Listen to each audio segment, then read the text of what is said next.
What's going on, guys? Got some Jets injury updates. If you appreciate them, a thumbs up is an easy way to show it. So, first of all, Jets placed a few players on the PUP physically unable to perform list to start camp, including running back Breece Hall, tight end CJ Uzama, rookie defensive back Jarek Bernard Converse. Now, the PUP is not what it used to be. It used to be a death sentence. Oh my goodness, you're missing the first 4 games. You're missing the first 6 weeks. No.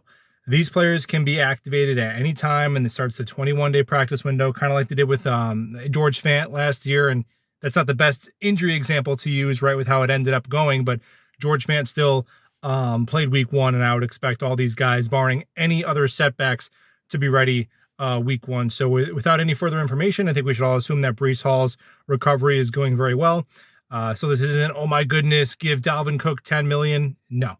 Now, I'm still interested in bringing in another running back at the right price, but this doesn't change the landscape for that at all.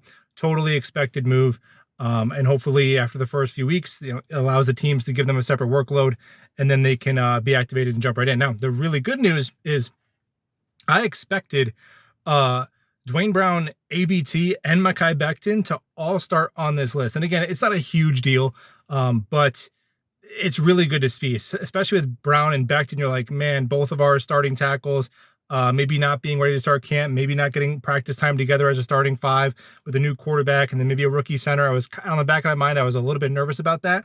But Rich Cimini tweeting out that Mekhi Becton's ready to go just a couple minutes ago, saying he's down to 340 pounds, 60 pounds down from his heaviest point last year. He wants to compete for left tackle, and all right.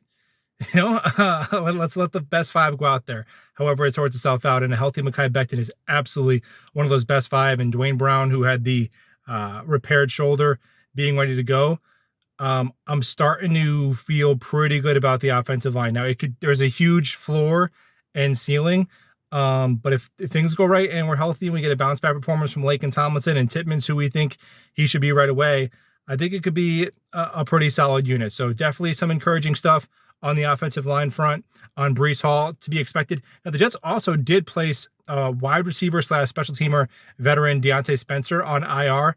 No idea what his injury is, but I believe now the Jets, with Chuck Clark and Spencer on IR, I think they're at 89 on the roster. And then if Mims is released, which will probably happen soon, they'll be at 88. So a couple that opens up 2 roster spots, Dalvin Cook, Quan Alexander, for people to come in. So we'll see. Overall, the PUP designations, Jets fans should be, this is good news, because all the ones that we knew were going to happen were there. And then we got a couple surprises of guys who weren't on the PUP list. And hey, if you want to talk about Dalvin Cook and Mekhi Becton a little bit more, we can do that down below. Go Jets.